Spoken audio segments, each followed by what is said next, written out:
Filet mignon? He didn't know who was about to serve him humble pie. The clinking silverware, Dominic Davenport ate it up, savoring the sounds of his own wealth. Across the table, Pierce, the bootlicker, nodded like a bobblehead. Another deal was closing. They were unstoppable. A waitress approached, Lena, her feet aching, another nameless face in the sea of Manhattan ambition. But she heard Davenport switch to German, a language he thought was his secret weapon. He sneered about gutting a German company, Nordstern AG. He has no idea. He assumes she's just decor. He's dead wrong. He's about to learn she remembers everything. Compassion is her weapon, and he's about to learn it will not be silenced. Filet mignon? He didn't know who was about to serve him humble pie. The clinking silverware, Dominic Davenport ate it up, savoring the sounds of his own wealth. Across the table, Pierce, the bootlicker, nodded like a bobblehead. Another deal was closing. They were unstoppable. A waitress approached, Lena, her feet aching, another nameless face in the sea of Manhattan ambition. But she heard Davenport switch to German, a language he thought was his secret weapon. He sneered about gutting a German company, Nordstern AG. He has no idea. He assumes she's just decor. He's dead wrong. He's about to learn she remembers everything. Compassion is her weapon, and he's about to learn it will not be silenced. 19 months. 19 months she'd traded her Berlin office for sensible shoes on Aria's plush carpets. Once, Lena's days involved parsing balance sheets, not bussing them. Now she navigated the Michelin-starred maze, a ghost in black, anticipating needs before they were voiced. Each clink of crystal, each whispered deal, echoed the life she'd lost. Aria reeked of power tonight. Wall Street wolves, flush with victory, packed the room. Lena moved among them, a silent server, refilling water glasses, her practiced smile never quite reaching the gray depths of her eyes.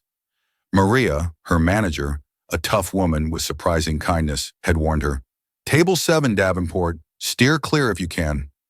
Dominic Davenport, his name synonymous with ruthless acquisitions, haunted financial headlines, a shark with silver streaks, perpetually calculating, perpetually hungry. When Lena approached, she felt his energy, a palpable force of unshakable self-regard.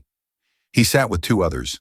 Pierce, young and obsequious, practically vibrated with the need to please, and Mr. Kobayashi, a Japanese businessman, radiating quiet observation, the prize they were courting. Chateau Margaux. 09, Davenport barked, not bothering to make eye contact. He didn't request. He commanded, testing her knowledge with the casual arrogance of a man accustomed to immediate obedience. "Excellent choice, sir," Lena replied, her voice even. No fawning, no stories about the vineyard, just efficiency. Be invisible, she reminded herself. Be forgettable. She performed the wine ritual, presenting the bottle with practiced grace, but Davenport was already deep in discussion with Kobayashi, dissecting market volatility. Pierce, however, tracked her every move, a pathetic sentinel guarding against spills.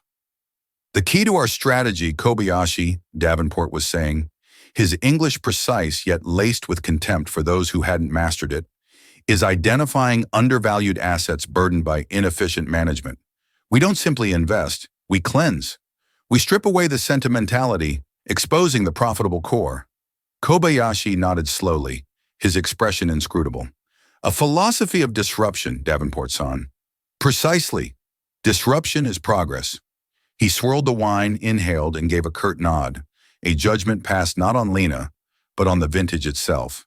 As Lena poured the last drops, Pierce coughed. "San Pellegrino, for me."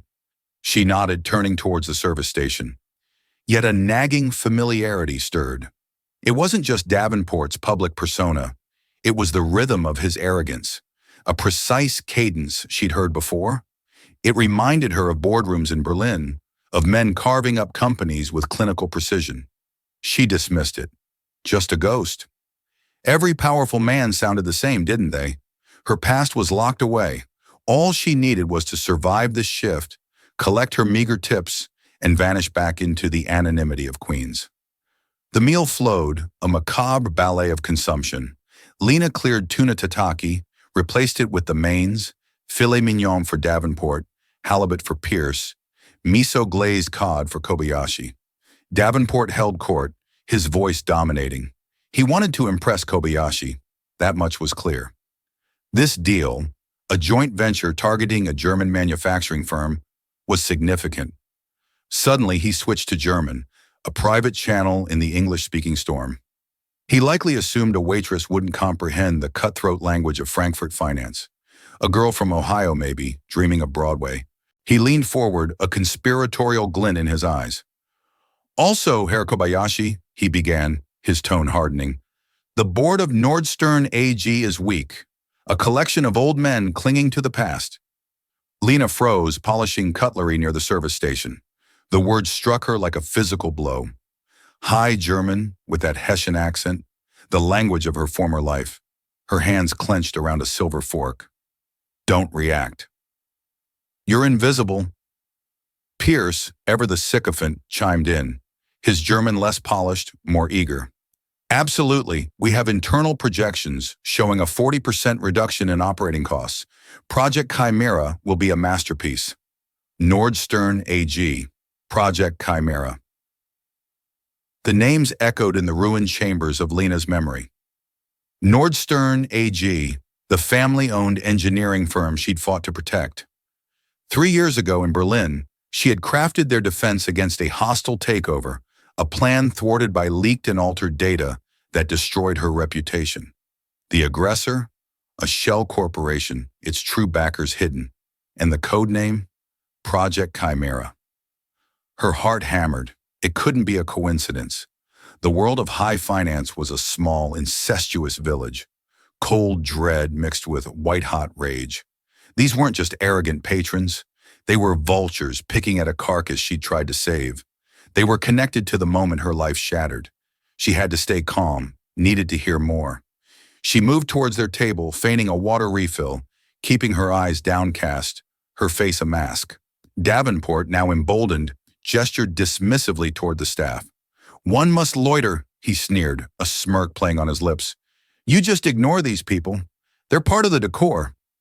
He looked directly at Lena, his eyes sliding right through her. Lowering his voice, he continued. Look at her. Probably a failed artist. A pretty, empty face. Good enough to serve, but utterly devoid of thought. Pierce chuckled nervously. They do what they're told. That's all that matters. The insult, so casually dehumanizing, stole her breath. Not the worst thing she'd heard, but layered on the revelation about Nordstern AG, it was a match to gasoline. The ache in her feet vanished, replaced by adrenaline. The ghost of Berlin wasn't a memory anymore. It was sitting at table 7, eating filet mignon and mocking her in her native tongue. Mr. Kobayashi watched, his gaze curious, perhaps even uncomfortable. He was a witness. Davenport, oblivious, continued. The point is, we must act fast. As soon as we have control, we'll outsource R&D. Too expensive, too sentimental. Their most valuable patents are all we want. The exact strategy the Shell Corporation had planned. The exact strategy she had warned Nordstern against. Davenport wasn't just connected, he was the architect.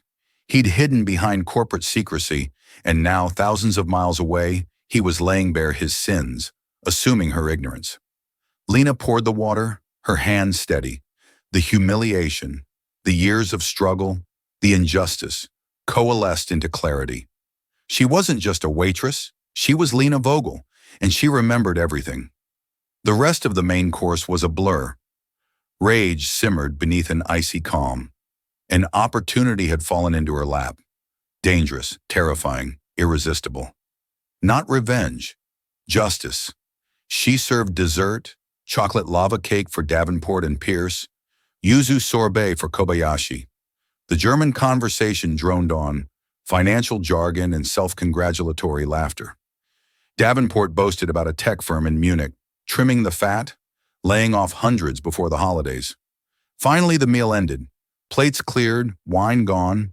Davenport leaned back, patting his stomach like a Roman emperor. He snapped his fingers at Lena. The check. Then as she turned, he delivered the final insult in German. for his companion's benefit. Hurry up, girl. We have more important things to do than wait for you to drag your little shoes over here. Lena stopped. The restaurant faded. The clatter, the murmur, the sirens dissolved into a low hum. Only table 7 and his words remained. Hurry up, girl. She took a slow breath. She could walk away, bring the check, accept his paltry tip, disappear. Safe, smart.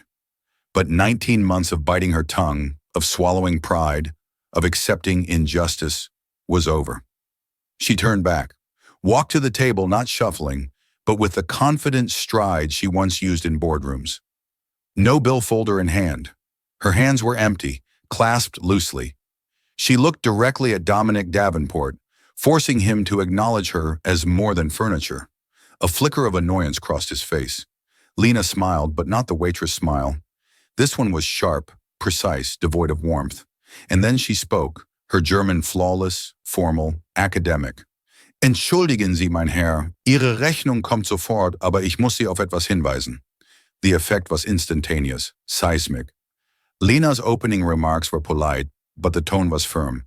Each carefully enunciated word delivered with the skill of a professional. Dominic Davenport's smug expression didn't just fall, it shattered. His jaw went slack, his eyes widened in disbelief. He looked as if a statue had just started speaking. Pierce froze with chocolate on his fork, his face paling. He looked from Lena to Dominic, pure panic in his eyes. Only Mr. Kobayashi seemed unfazed. He placed his napkin on the table, leaned forward, and watched Lena with intense interest. Lena continued, her gaze locked on Davenport. Ihren Umgangston betreffend. Es ist etwas respektlos, eine Dame so anzusprechen, selbst wenn sie nur eine Kellnerin ist. Junge Frau oder Fräulein wäre vielleicht angemessener als Mädchen. Es mangelt an Respekt. She let the correction hang, a precise incision. It was more than a comment on his language. It was a challenge to his perceived superiority. Dominic finally found his voice, sputtering, What do you think you're doing? Lena's smile tightened. She echoed Pierce's earlier remark. I'm just doing what I'm told. That's all that matters, right? But sometimes one overhears things. For example, that the board of Nordstern AG is weak, or that Project Chimera aims to dismantle their research and development department to get at their patents. Every word was a hammer blow. Pierce dropped his fork. It clattered on his plate. Dominic's face, already pale, was now ashen. He was looking at her, truly seeing her, and a dawning recognition mixed with fear bloomed in his eyes. He didn't know who she was yet, but he knew she was not a waitress. She was a threat. The silence around table 7 was thick. Davenport stared at Lena, his mind racing, trying to place her, to categorize her, to understand the monumental miscalculation he'd made. He was a man who controlled every variable. Now a random variable had recited his most secret plan. He tried to regain control, falling back on blustering authority. Das ist absurd, he snarled. You have no idea what you're talking about. You've been eavesdropping. That's grounds for immediate dismissal. Lena didn't flinch. The fear she'd lived with for 2 years burned away. Davenport, she replied, her voice dangerously calm. Davenport Capital. Oh, I know exactly what I'm talking about. Project Chimera isn't new. It's repackaged from 3 years ago. Back then, it was pushed by a shell company called Ether Holdings to disguise the true investors. Investors like, for example, Davenport Capital. At the mention of Ether Holdings, Pierce choked. It was a ghost entity, buried deep in their corporate history, used for their most aggressive operations. For a waitress to know that name was impossible. Dominic's eyes narrowed, the bluster gone, replaced by reptilian focus. Who are you? He demanded, switching back to English as if the language could shield him. This was the moment. Lena stood taller, letting the mask of the waitress fall away. In its place was the sharp, brilliant analyst she'd been. My name, she said slowly, deliberately, her German crisp for all 3 men to understand, is Lena Vogel. She let her name hang in the air. To Pierce and Kobayashi, it meant nothing. But she wasn't looking at them. She was looking at Dominic Davenport. She saw the confusion, the frantic search through his mental archives. And then she saw the moment he found it. The puzzle pieces clicked. His face turned the color of bleached bone. He remembered. Lena Vogel, lead analyst at Deutsche Strategic Bank in Berlin, she continued, pressing her advantage. I wrote the defensive strategy for Nordstern AG against your first attack. The strategy that would have worked if my data hadn't been stolen and manipulated to discredit me and destroy my career. You didn't just get me fired, you erased me. You thought I disappeared. She stepped closer, her voice dropping to a whisper. You hid behind lawyers and shell companies, but I always suspected your work. I just never had the proof until tonight. You just served it to me on a silver platter, along with your insults. Dominic Davenport, titan of industry, king of Aria, was speechless. He looked like he'd seen a ghost, the ghost of the life he had ruined. He had mocked a waitress and confessed his sins to the one person on earth who understood their full significance. Pierce looked ill, implicated, just a passenger on a sinking ship. Then a new voice. Mr. Kobayashi, who had been watching with quiet intensity, folded his hands. He looked at Lena, speaking directly to her, his English formal. Miss Vogel, your name is familiar to me as well. My company, Kobayashi Heavy Industries, was approached by Ether Holdings 2 years ago with a similar disruptive proposal. We declined. We found their methods dishonorable. He turned to Dominic, his gaze cool. Davenport San, I believe our dinner is concluded, and so is our potential partnership. We will not be moving forward with Project Chimera or any other venture with your firm. With that, he stood, bowed respectfully to Lena, not Dominic, and walked away, leaving silence and the wreckage of Davenport's evening, his deal, and possibly his career. Kobayashi's departure was like a gavel striking, ending the proceedings. The spell was broken. Dominic Davenport, frozen in horror, finally lurched into motion, a thunderous mask of fury. You! He hissed at Lena, his voice trembling with rage. You're finished. I'll have you blacklisted from every restaurant, every coffee shop in this city. You'll be scrubbing floors for the rest of your pathetic life. Do you hear me? His voice was rising, attracting the attention of nearby tables. Patrons were starting to turn and stare, sensing the drama unfolding. Maria, the manager, who had been watching from a distance with a worried frown, began to stride purposefully toward them. Lena stood her ground. The threats that would have terrified her yesterday now seemed hollow. You already did your worst to me, Lena, his voice trembling with rage. You're finished. I'll have you blacklisted from every restaurant, every coffee shop in this city. You'll be scrubbing floors for the rest of your pathetic life. Do you hear me? His voice was rising, attracting the attention of nearby tables. Patrons were starting to turn and stare, sensing the drama unfolding. Maria, the manager, who had been watching from a distance with a worried frown, began to stride purposefully toward them. Lena stood her ground. The threats that would have terrified her yesterday now seemed hollow. You already did your worst to me, Davenport, she said, her voice steady. You took my career, my reputation, my home. You think threatening my waitressing job scares me now? You just confessed to corporate espionage and market manipulation in front of a witness. I think you have bigger problems. Just then, Maria arrived at the table. Is there a problem here, Mr. Davenport? She asked, her tone firm but professional. This employee of yours? Dominic sputtered, pointing a shaking finger at Lena. She's insane. She's been harassing us, making wild accusations. I want her fired now. Maria looked from Dominic's apoplectic face to Lena's unnervingly calm one. She had worked in this business for 30 years. She knew the difference between a hysterical employee and a cornered millionaire. Lena, she said gently, why don't you go take your break? I'll handle this. She's not taking a break. She's fired, Dominic roared.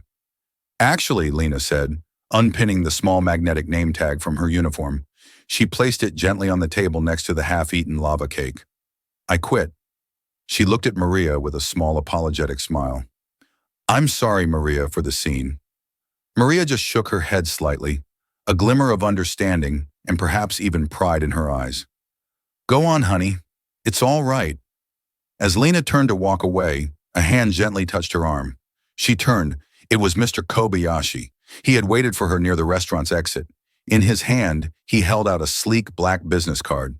"Ms. Vogt," he said, his voice low, "what Mr. Davenport did to you was an injustice. What he planned to do to Nords is a disease in our industry. My flight back to Tokyo is not until Friday. I would be very interested to hear your full story. Perhaps we have mutual interests." Lena looked down at the card. Kenji Kobayashi, CEO, Kobayashi Heavy Industries. It felt impossibly heavy in her hand, a lifeline thrown from the most unexpected of quarters. "Thank you, Mr. Kobayashi," she said, her voice thick with emotion. I will call you." He gave another short, respectful bow and was gone. Lena walked through the restaurant's kitchen, past the stunned faces of her now former colleagues. She didn't stop at her locker. She walked straight out the back service door and into the cool night air of the alleyway. She leaned against the rough brick wall, the adrenaline finally beginning to subside, leaving her trembling. She had done it. She had stood up to the man who ruined her and had in one spectacular fashion blown up her quiet, miserable life. She was unemployed. She had no plan. But for the first time in a very long time, she felt free. The ghost of Berlin was no longer haunting her. She had given it a voice. Back inside, Arya Dominic Davenport was left to stew in the ruins. His deal was dead. His reputation in front of a major international player was shattered. And a ghost from his past now had a name, a face, and a powerful new potential ally. As he threw his credit card on the table to pay the exorbitant bill, his mind was not on the money. It was on one thing, silencing Lenovo for good this time. The first domino had fallen, and it had landed squarely on him. The war was just beginning. The 24 hours after Lena walked out of Arya were a surreal blend of terror and exhilaration. The initial rush of righteous victory gave way to the stark reality of her situation. She was jobless with dwindling savings and a powerful enemy who now knew exactly where to find her.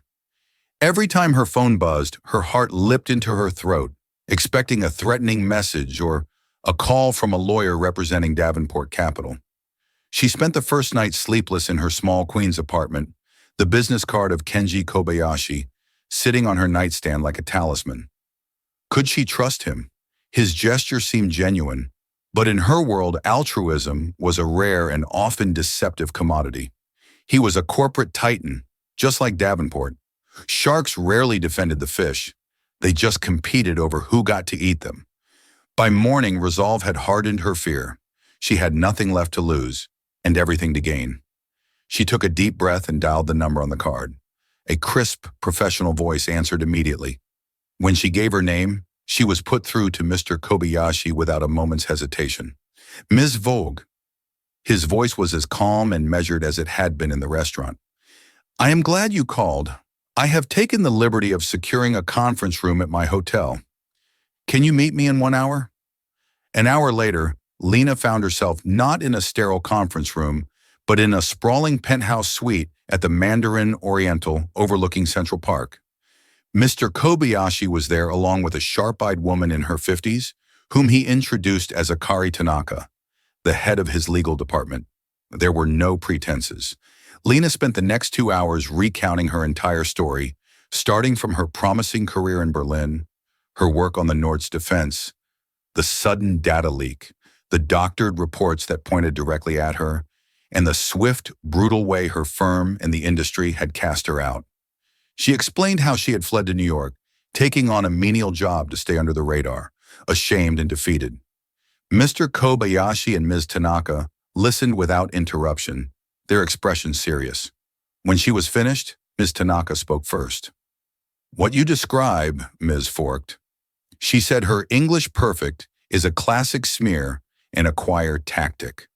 Discredit the defense from within, create chaos, and then swoop in to pick up the pieces at a discount.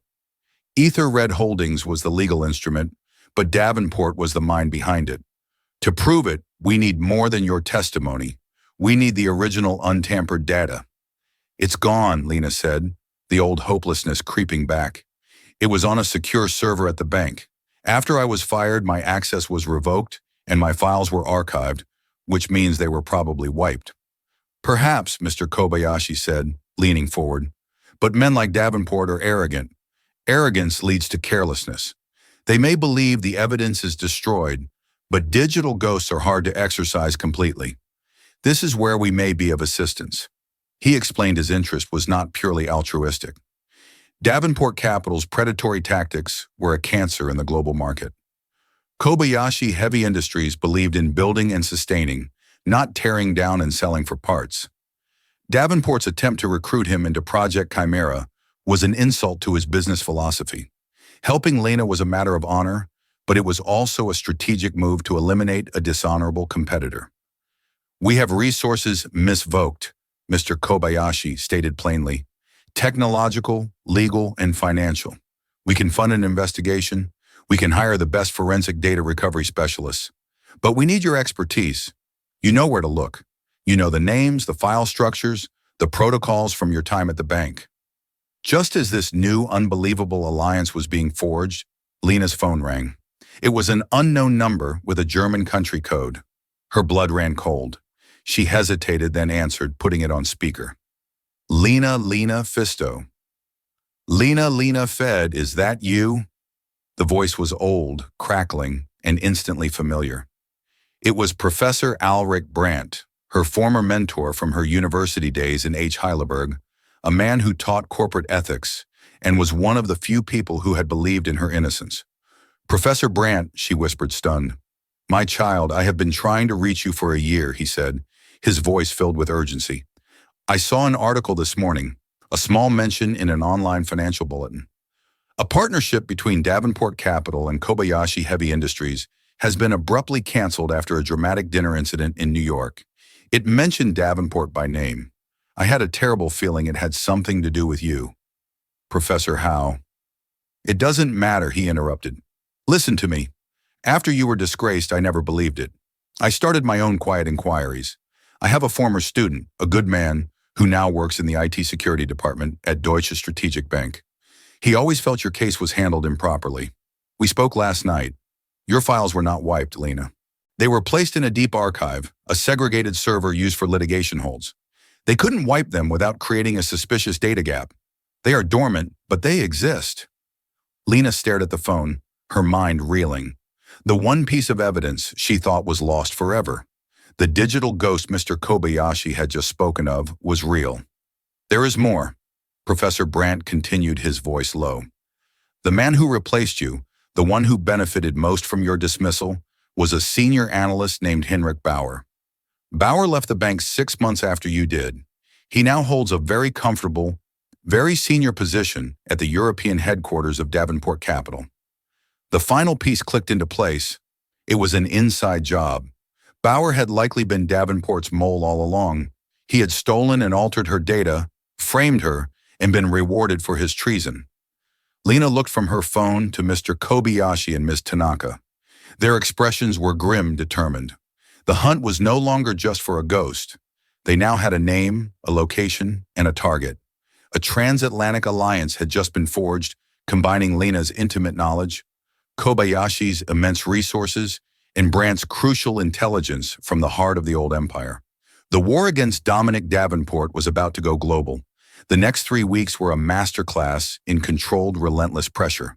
The penthouse suite at the Mandarin Oriental, with its panoramic views of Central Park, was transformed from a symbol of luxury into a high-tech transatlantic war room.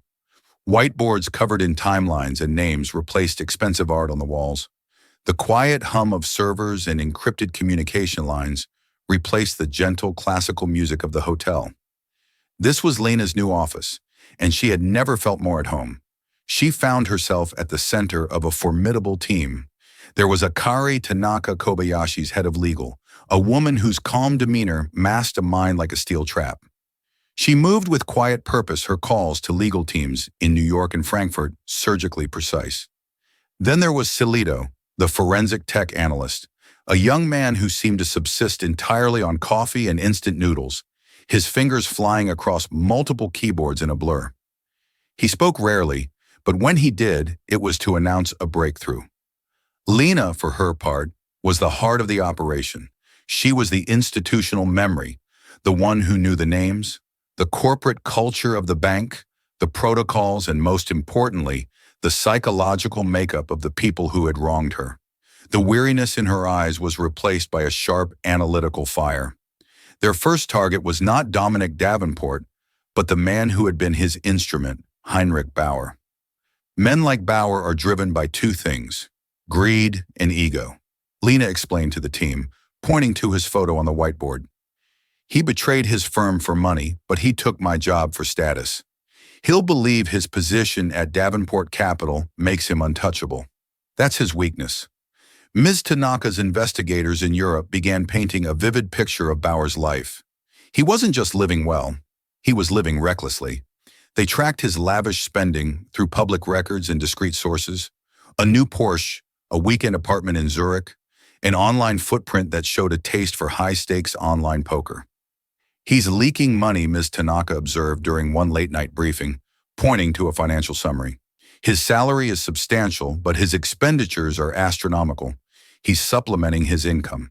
Saito found the source. He's making small, frequent trades in tech and pharmaceutical stocks. He announced pulling up a color-coded chart. They're timed perfectly, always a day or two before major announcements by companies Davenport Capital has an interest in. It's classic insider trading. He's gotten sloppy, arrogant.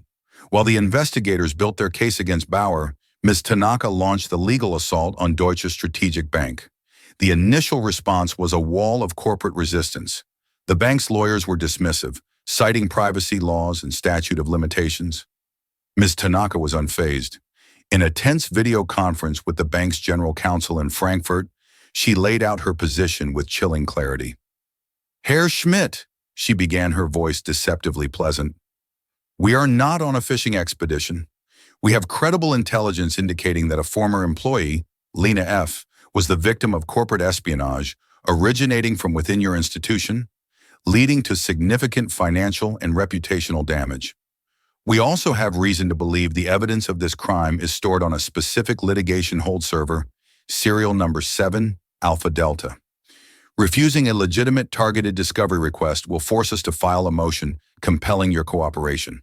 The optics of a major bank actively hiding evidence of a crime to protect a saboteur would be unfortunate, especially when our client Kobayashi Industries is considering its future European banking partners." The veiled threat combining legal force with immense financial pressure worked. Within 48 hours, a massive encrypted data file was securely transferred to Saito servers. The next 72 hours were a tense waiting game. Saito worked around the clock, his corner of the suite littered with empty coffee cups. Lena found she couldn't sleep. She paced the suite, the ghosts of her past swirling around her. What if they found nothing? What if the data had been corrupted beyond recovery? On the third night, just as dawn was breaking over the city, Silito called her over. His face was pale with exhaustion, but his eyes were bright. "I found it," he whispered, pointing to his central monitor. "It's beautiful." On the screen were two documents side by side. The first was titled NV Nordstrat VFLX, her file, her work. The second was HB Nordstrat VF Final Ribbons, created 97 minutes after hers. "I've run a differential analysis," Saito said, typing a command. The screen lit up with highlighted text. In Bauer's version, revenue projections were lowered by 12%. Operating cost estimates were inflated by 18%. Debt-to-equity ratios were subtly skewed. They were small changes individually plausible, but together they painted a picture of Lena's strategy as reckless and doomed to fail. It was the work of a skilled liar. "And now for the magic," Saito said. He brought up another window, the server access log. It showed Lena uploading her file at 4:15 p.m. Berlin time. It then showed an access and download of that same file at 4:30 p.m. from an IP address assigned to Heinrich Bauer's terminal. Finally, it showed the upload of his revised sabotaged version at 5:52 p.m. And then the final damning piece of evidence, a log of an encrypted data packet sent from Bauer's terminal at 6:10 p.m. to an offshore server in the Cayman Islands. A server Ms. Tanaka's team had already definitively linked to Ether Red Holdings' Dominic Davenport's shell corporation. Lena stared at the screen, her breath catching in her chest. It was all there. The entire crime laid bare in lines of code and timestamps. It was the truth, pristine and undeniable. She felt a tear slide down her cheek, not of sadness, but of profound, earth-shattering vindication. The final act was swift. Miss Tanaka and a German lawyer flew to Geneva. They didn't storm Bauer's office. They invited him for a coffee at a discreet five-star hotel. He arrived looking smug and slightly annoyed. He barely had time to order an espresso before Ms. Tanaka slid a tablet across the table. On it was the evidence of his insider trading. We believe this constitutes a significant breach of your employment contract with Davenport Capital, not to mention a violation of several Swiss and EU financial regulations, she said calmly. Bauer palled, sputtering denials. Ms. Tanaka let him finish, then slid a second tablet across the table. This one displayed the server logs from the bank. His smugness evaporated, replaced by raw animal panic. My client Lena has no interest in seeing you in prison, her Bauer. Miss Tanaka said, her voice like ice. She wants the man who gave the orders. You have one chance to give us a full signed confession detailing Dominic Davenport's role in the entire affair.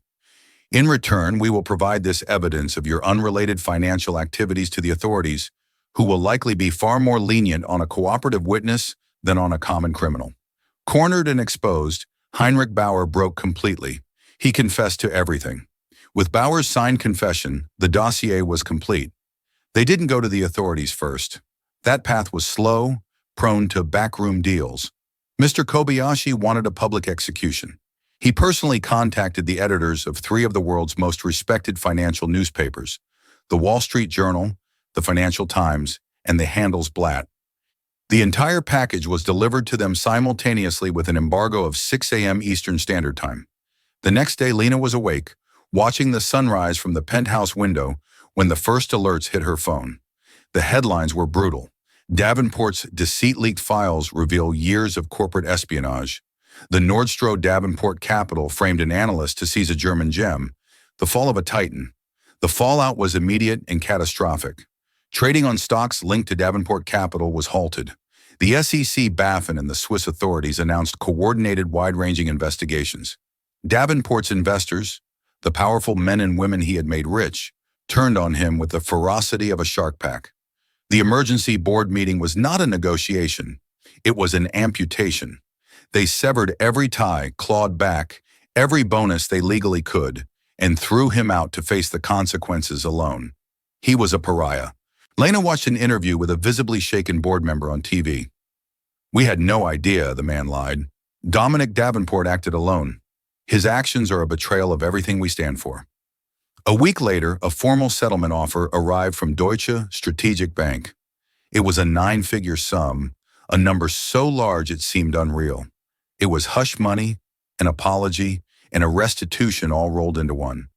Looking at it, Lena felt a strange detachment. The money was validation, but it couldn't buy back the lost years, the shame, the struggle. Her future was an open, intimidating expense. She had her name back, her reputation not just restored, but enhanced. Job offers flooded in from investment banks and private equity firms, all eager to hire the woman who had outplayed Dominic Davenport. But the idea of returning to that life of poring over spreadsheets to make the rich richer felt like a betrayal of her own journey. She met Mr. Kobayashi one last time in the now dismantled war room. You have a choice, Miss Vogt. He said, you can return to the game, a more powerful player than before, or you can help change the rules. He laid out his vision, the Prometheus Institute, a nonprofit foundation dedicated to corporate ethics and accountability. It would be funded by a coalition of companies led by Kobayashi Industries, who believed that long-term value came from integrity, not predation. It would investigate corporate malfeasance, provide legal aid to whistleblowers, and advocate for stronger regulations.